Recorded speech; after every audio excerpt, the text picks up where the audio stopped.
नमस्ते। कभी सोचा है कि हमारा मोबाइल फोन क्या वो सिर्फ एक टूल है या हम धीरे धीरे उसके गुलाम बनते जा रहे हैं। आज चलिए इसी बात को समझते हैं कि असल में ये मोबाइल हमें कंट्रोल कैसे करता है। एक बड़ी दिलचस्प लाइन है। मोबाइल का इस्तेमाल आप नहीं कर रहे, मोबाइल आपका इस्तेमाल कर रहा है। सुनने में तो ये थोड़ा फिल्मी लगता है ना? पर सच कहूं तो इसके पीछे एक बहुत गहरी सच्चाई छिपी है। एक ऐसी सच्चाई जो धीरे धीरे बिना हमें पता चले हमारी आदतों को बदल रही है। तो ये सिर्फ कोई कहने की बात नहीं है, ये एक चौंकाने वाला सच है। देखिए, हम सबको लगता है कि फोन पर हमारा पूरा कंट्रोल है, जब चाहे उठाया, जब चाहे रख दिया। लेकिन क्या हो अगर ये रिश्ता उल्टा हो चुका हो? और नहीं, इसके पीछे कोई जादू टोना नहीं है, बल्कि हमारे दिमाग का सीधा साधा विज्ञान है। हाँ, इस पूरे खेल के पीछे है आदत का विज्ञान। ये जो हमें बार बार फोन उठाने की एक बेचैनी सी होती है ना, ये सिर्फ एक बुरी आदत नहीं है। इसके पीछे दिमाग के अंदर एक बहुत ही पावरफुल केमिकल रिएक्शन चल रहा होता है। चलिए इसको थोड़ा और गहराई से समझते हैं। तो इस पूरी कहानी का जो हीरो है, या आप कह लीजिए विलन, वो है डोपामाइन।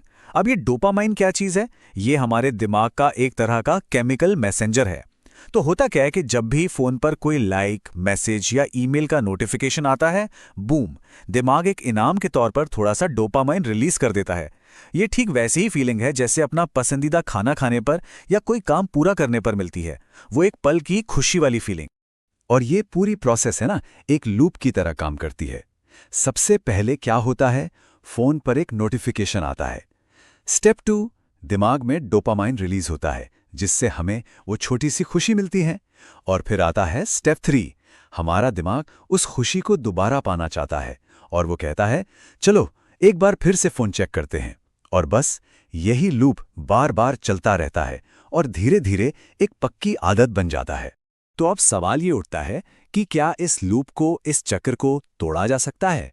जवाब है हाँ, बिल्कुल तोड़ा जा सकता है। और इसका सॉल्यूशन किसी रॉकेट साइंस में नहीं है, बल्कि एक बहुत ही सिंपल चीज में छिपा है। एक पल का ठहराव। और यकीन मानिए, यहीं से कंट्रोल वापस अपने हाथ में लेने की कहानी शुरू होती। तो करना क्या है? बहुत सिंपल है। अगली बार जब भी फोन बजे या वाइब्रेट हो, तो उसे तुरंत उठाने के बजाय बस एक पल के लिए रुकना है। पॉज। एक गहरी सांस लेनी है। पता है इससे क्या होगा? ये छोटा सा ठहराव, वो जो बिना सोचे समझे फोन उठाने वाली आदत है ना, उसके और हमारे एक्शन के बीच में एक दीवार खड़ी कर देता है। और बस यही वो पल है जब हमें कंट्रोल वापस अपने हाथ में लेने का मौका मिलता है। ये एक ऐसी बात है जिसके बारे में शायद हम सबको पता होना चाहिए, और इस जानकारी को दूसरों के साथ शेयर करना भी इस जागरूकता को फैलाने का एक बहुत अच्छा तरीका हो सकता है। तो चलिए आखिर में हम वापस उसी सबसे बड़े सवाल पर आते हैं। कंट्रोल आखिर है किसके हाथ में, फोन के या हमारे? सोचिएगा जरूर, क्योंकि इसका जवाब कहीं बाहर नहीं